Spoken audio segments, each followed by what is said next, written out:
I love these guys. Well, welcome to the Secondhand Lions fans. This is John Drennan along with my friend and Lions fan Bill Radford, and we're here every single week to talk about what's going on. And not a whole lot going on right now, only because it's about a month before we get into the training camps. Those dates were announced, by the way, Bill, that our rookies, the Lions rookies, report on July 25th. The veterans report on July 28th, and the official first practice will be July 29th. And it is amazing how the NFL dictates a lot of things related to, dates and how many practices they can have in pads and that kind of thing. But we're not going to jump into those weeds. But now we do know the dates of practices and Bill, while there's not a lot of news, obviously, for fans that don't know about it yet, some big news came out yesterday. And by the way, today is Thursday, the what is today? 25th. 25th. So, not good news, but let me go to you. You alerted me to this late last night. So, what do you got there? Well, unfortunately, Tarrion Arnold is in a lot of trouble. He's been arrested in Florida and charged with 8 felony counts, including being armed and kidnapping. Apparently, there were some people that he thinks took things from his home, and rather than letting the police take care of it, the charges are anyway that he and some of his friends went to get it back. Now, innocent until proven guilty, but I mean, I hope it's not true. But if it is, if any part of it's true, it's just a shame that somebody that has been blessed with so many things, so much talent, so much opportunity would just kiss it goodbye for so very little. I mean, I don't know what was stolen, but how important could it be to end up facing years in the penitentiary? So it's really sad for him. It's a tragedy for him. I'm sure football is the least of his concerns right now. I mean, I hope it turns out that it's not true or it's been overblown, but it doesn't look that way right now. And it just amazes me how these young men, I mean, this is not unusual in the NFL or other major sports. Seems like the NFL and the NBA have more of it than baseball does, but there's always a smattering of it in every sport. It's just so sad to see these guys with so much potential, so much financial and other things to look forward to get involved with something like this. And you can't always stay with who brung you, if you know what I mean. I mean, some of these guys need to cut loose some of the guys they grew up with. Bill, that was going to be my comment, and I've been a longtime student and teacher of personal development concepts, and a big one is who we hang out with matters. I always, as a parent, was more concerned about who my kids were hanging with than I was how they behaved at home. And it's um, the law of association. Who we associate with impacts who we are. And, the thing is, he played for Nick Saban at Alabama. And he's got Alabama teammates, Brian Branch, Jahmyr Gibbs, Jamison Williams. And being in a culture with Dan Campbell and the what the Lions have built, a culture of really being responsible and being a teammate and everything. So it is sad that he didn't allow police to follow up on this. And again, he is innocent until proven guilty. However, we do know there were email or texts that somehow seem to relate to this. And I just hope that these are false allegations. And of course, he claims he's innocent, and his attorney does, but that's not unusual. And um, we'll see. I just hope he's innocent and can get clear of all this, both for his life and for the Lions. So, and with that, certainly, Bill, everyone's going to be questioning the Lions' defensive backfield more than ever. However, I do think the Lions have stacked that position a bit.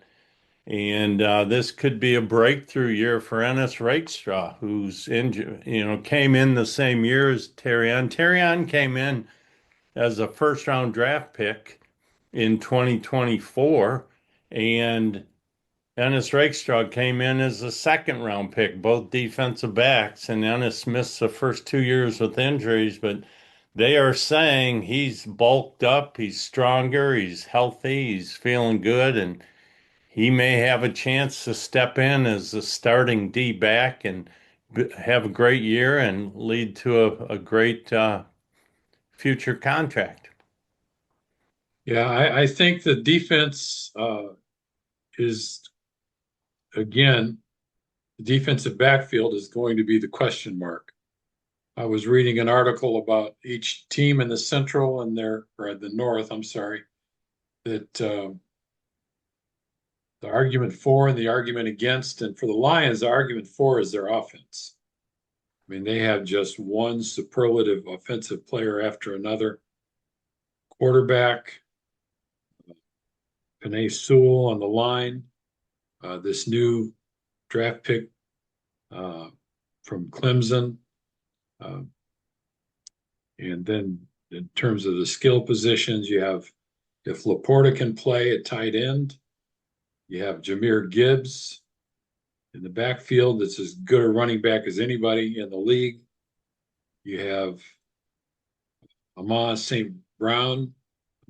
St. Brown, and Jamison Williams. And I'm really expecting Isaac Tesla to uh, have a bigger role this year. You were saying that they picked up three more wide receivers. You want to talk about that? Well, yeah, I find it interesting. In the last week or so, Bill, they added three UFL, United Football League receivers, and that's been since Kendrick Law, their draft choice that they actually moved up to get the wide receiver from Kentucky, who people were pretty excited about his playmaking ability and potential return ability in special teams, but he went down a few weeks ago, and so they immediately brought in a guy from Delaware who lasted about a week and he's gone. But then this last week they brought in Tariq Black, who had been a wide receiver out of Texas, 6'3", 213 pounds. They brought in Lucky Johnson, who had played at Western Kentucky, 6'1", 185 pounds. And they brought in Lawrence Keys, a wide receiver who had played at Tulane, 5'11", 175. All these guys were accomplished in the UFL last year. And so my curiosity is what boxes are they trying to check? And I think it has to do with looking at the return game and special teams and maybe that fourth or even fifth receiver position. Because, Bill, they really have four receivers I think they're counting on. You mentioned obviously St. Brown, Williams, and Tesla, but then they have Greg Dortch, who they brought over from the Cardinals, who's a slot receiver, and experienced and talented, certainly the fourth receiver. Then they have now a whole group of folks looking at the fifth receiver. So I'm just really curious that they brought all three of these guys in. Well, in addition to the receivers, they'll throw to LaPorta. They'll throw to the running backs. Um, Gibbs is obviously the centerpiece, but then we have Isaiah Pacheco, uh, Sion Vaki, and possibly even Jacob Sailors. But I think that the return to the running game is going to be essential for a couple of reasons. One is holding on to the ball, time of possession, keeping it away from the other team's offense is one way to protect our defense. And uh, teams that score fast because of a prolific passing game, uh, they might leave a lot of room for the other team to operate, and the our defense, especially the backfield, is questionable. Another thing that'll help them is if Derek Moore complements uh, Hutchinson, and we can get some more pressure on the quarterback. That frees up the defense or the backfield. I'm sorry, to be more effective. Um, I would say the defense is where the holes are. So I think we have good special teams. We have a good kicker, good punter, good return uh, personnel. I just think that you were saying that you think if the defense is top 10, uh, that we're golden. I think if they're in the top half of the league, they'll be fine. Well, I think, we either will need to win games 48-35, or if the defense is top 10, win them 27-21, as you said. And our running game, you're absolutely right. If we've got a running game, that does a lot of things. You talk about time of possession and, drives up the field that use the clock. The other thing it does. It opens up the passing game. It opens up play action. It makes the offense that much better. And the running game starts with the offensive line. Comes back to what we've been talking about for Right. months. And but back to the defense. So, Bill, the safeties. I've been concerned about this ever since Branch and Joseph went down. But let's start looking at that room. I think Brian Branch will be back, but probably not in good form until halfway through the season, maybe around Thanksgiving. I really question if we'll ever see Kirby Joseph again, at least where he's effective, because there's so little positive information coming about his knee injury. But they picked up the rookie, or I'm sorry, the veteran Clark, forgetting his first name, but a solid safety, and they brought in free agency Isian from Tampa Bay, who people say is a solid safety.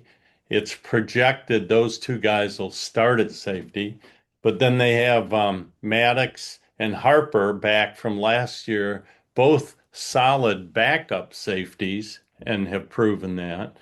Then they have the younger guys, Strickland and Jackson. Jackson was a rookie last year from Georgia, but got hurt, so we never really got to see him. So there's still some depth there. Then the cornerbacks, DJ Reed, everyone's hopeful will be back to, he came over from the Jets last year, Bill, on a pretty hefty contract as a solid starting cornerback, was fine for the first 4 or 5 games, but then had a pretty bad hamstring injury. And when he came back, he wasn't any good, but apparently he's back to health. So potentially a solid cornerback there.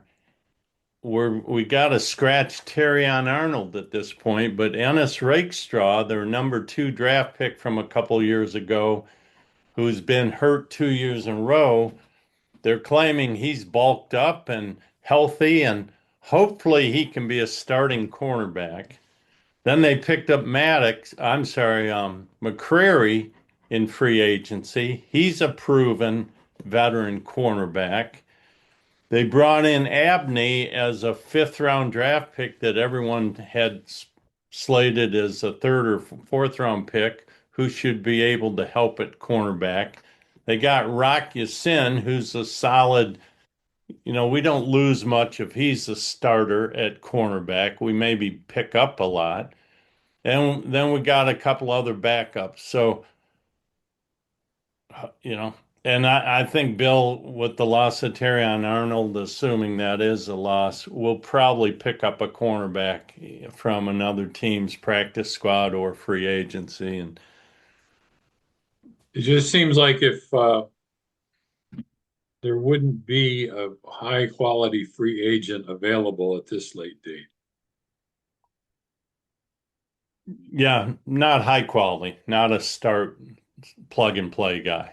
But if we can get some more depth there. And certainly, we've talked about Bill, in training camps, at some point you got to whittle down your team and you put guys on your practice squad and you can go pull guys from other practice squads where if the teams don't match the offer, you get the guy. And there will Yeah, be some, probably we would be happy with the Texans' third string cornerback, whoever he is. doesn't matter his name, right? Well, I mean, their defense is so strong, they're Right. going to have to end up cutting guys that would make a lot of teams. Exactly. So, There should uh, be someone we can get to add some depth there. The keys are, can Ennis Rakestraw be healthy and play? Is DJ Reed back to form?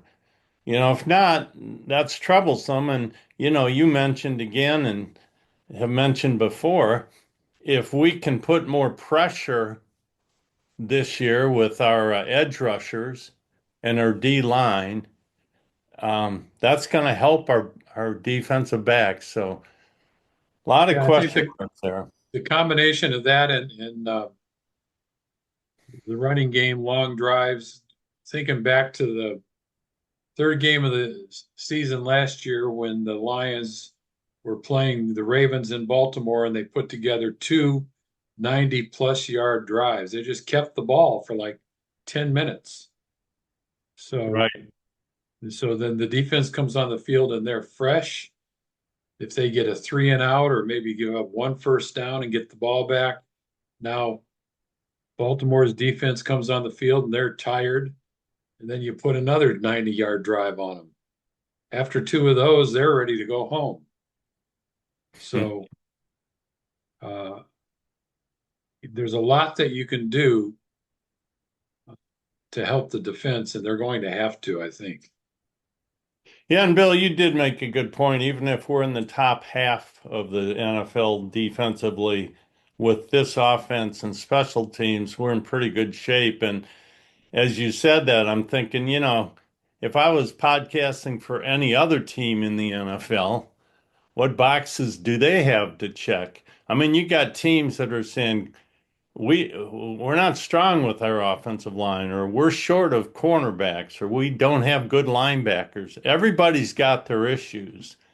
And what you want to do is just kind of raise the floor across the board as much as you can. But as we That's talked right. about, yeah, we talked about a week ago, we have 5 elite players, even though we referenced a report that said we have 4. No, we have 5 because they didn't include Jack Campbell. And anybody who knows the NFL is going to put Jack Campbell in the elite player category at this point. And as you said, we are rich on the offensive side. Knock on wood, we need our guys to stay healthy, but it's going to be a very difficult offense to guard against.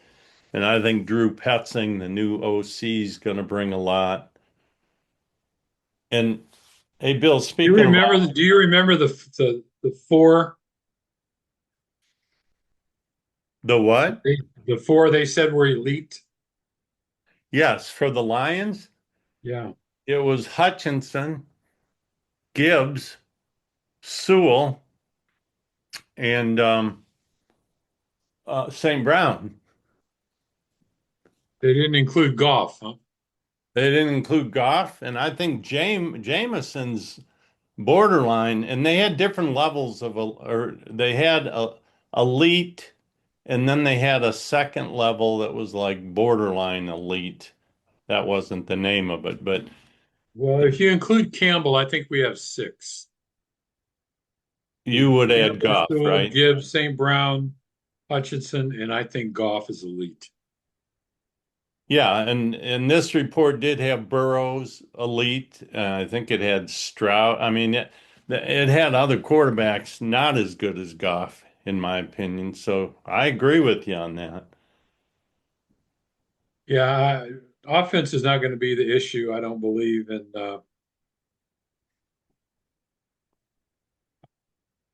it's just really sad, this news about Tarrion Arnold. I wonder how that's going to affect, if it will at all, the other Alabama alumni that are on the Lions team. That's just got to hurt. I doubt it'll affect them in terms of their contributions, and they may feel that they need to pick up some slacks in some way. But Maybe it'll be a cautionary tale for all of them. Just stay away from strip clubs and if no matter who you are, if you grew up in rough neighborhoods, if you grew up in the hood, so to speak, get some new friends because that trying to keep that with you um, just leads to trouble. The one uh, extreme example was Aaron Gonzalez from the Patriots. You remember that story? He was yeah, terrific tight end, and he was convicted of murder. You know, and for I think he had some true mental, psychological issues. Um, maybe he did, but there's ways to deal with those too that don't include executing somebody. Yeah. Well, and I know it's easy for us or anyone on podcasts to say get new friends, but there's a whole lifetime there of whatever that it's sad, it's disappointing, and I hope the young man's doesn't end up in prison and can come back to what he's very gifted at. But in the Let me meantime, ask you this question. Uh, how many good friends do you have from high school? zero. Yeah, me too. I have some acquaintances, but right. So Well, that's, Bill, but we're in our, I'm in my 70s. He's in his early 20s. In my well, early, I understand that, but did you have a lot of good friends from high school when you were 25? not good for no. Partly though, I went to two different high schools, so Yeah, I mean, I had one friend that I went to high school with, but we really became friends after high school. So but I get your point that, it's time to move on. And clearly, he hopefully developed friendships in Alabama and has again three on the Lions team that, we've been cautionary with Jameson Williams, who's been kind of immature and had a few issues, but not law. Well, there was one potential one, but But yeah, Tarrion needs to have new influences in his life for sure. Yeah. And the judgment of at any level trying to take the law in your own hands when you're in the midst of an NFL career, just it doesn't make any rational, logical sense. The kind of friends you need are the friends that say, wait a minute here, Tarrion, Yeah, what the hell are you doing here? what are we thinking? Yeah.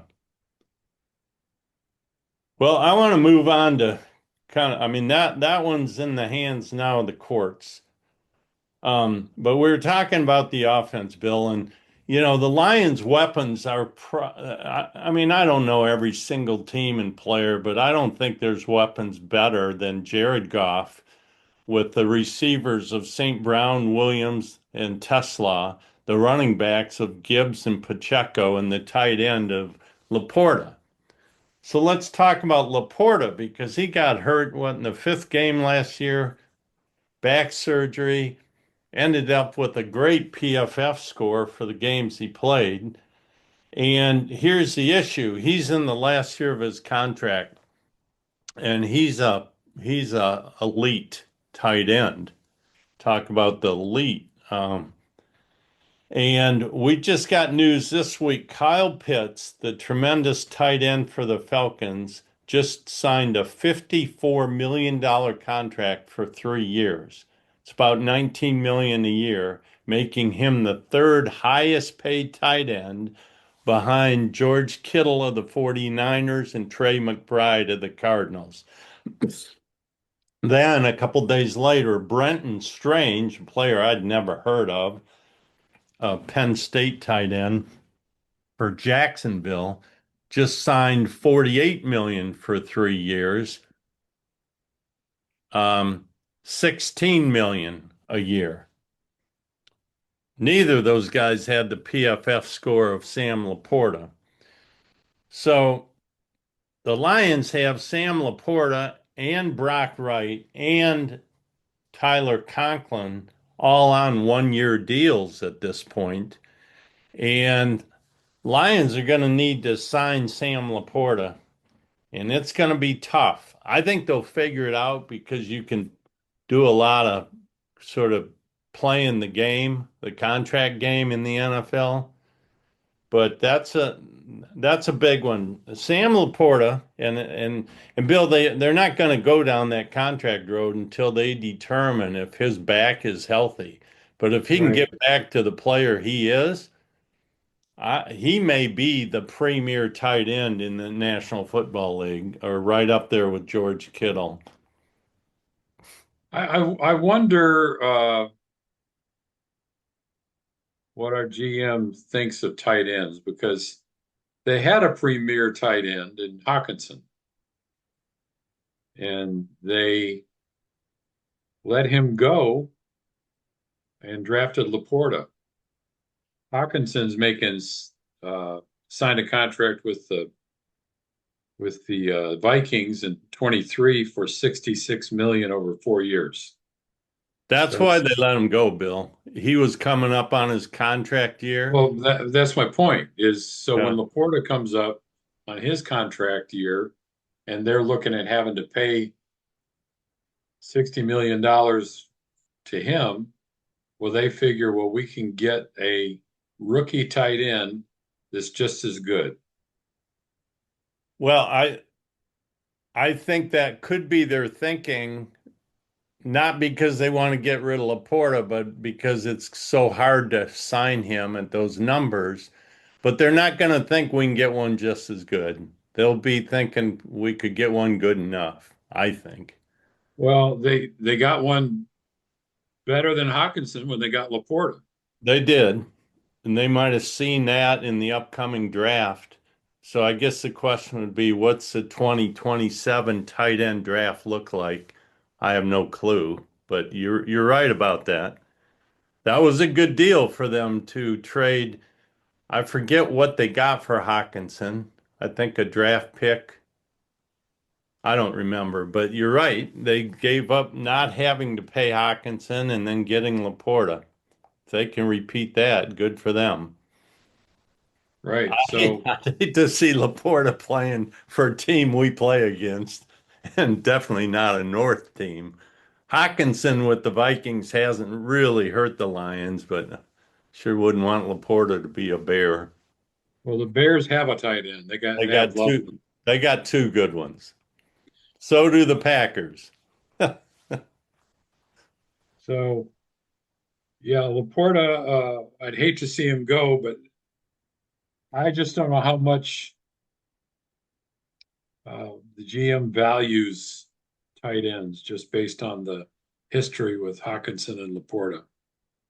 And in the same breath, we know Drew Petzing values tight ends because he used them so much in with the Cardinals. But part of that was they lacked other weapons, so he might have just felt like he had to use them.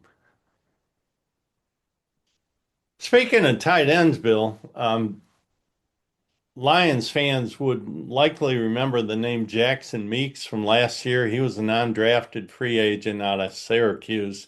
Big receiver. He was about 6'2", 220. Did well in the preseason, ended up on the practice squad all year. But he did play a little bit of tight end last year when our tight ends went down.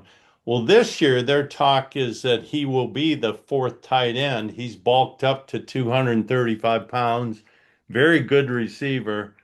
And with the Drew Petzing love of tight ends, we could enter the season with four of them with Jackson Meeks. Yeah, I was just looking at some of the tight ends this year in college football. The LSU Tigers have a guy named Trey Des Green, 6'7", 240. Jamari Johnson for the Ducks is 6'5". Kenyon Sadiq of the Ducks is widely considered the most physically gifted prospect in recent years, combining elite size with blazing speed. So I don't know. I just don't think they're going to pay a premium for a tight end. Oh, you may be absolutely right on that. We will see. Bill, the only other kind of newsworthy thing I'm aware of is I noted a week or two ago, I go to the Lions app and check their roster at least once a week and and I listen to different podcasts. I try and pick up on anything new. And they did sign, I think about 2 weeks ago, a veteran defensive lineman by the name of Jay Tafeel. I don't know if I'm saying that right. 6'3", 320. And I was glad to see it because he's a veteran big guy to help beef up the defensive line because we still don't know if Levi Ozariki is going to come back as the player he showed he was 2 years ago. And if not, we don't have a lot of depth on that defensive line. But adding this guy helps. That's Well, really hopefully we'll have more uplifting news next week after this troubling news with Tarrion Arnold. I want to thank everybody for listening in. We enjoy doing this, and we hope you enjoy hearing us.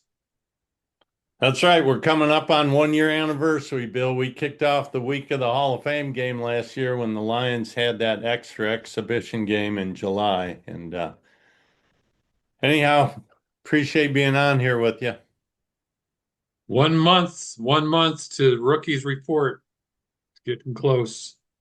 Yep, football's coming, folks. All right. Take care, Lions fans. Thanks for joining us. Bye for now. See you soon.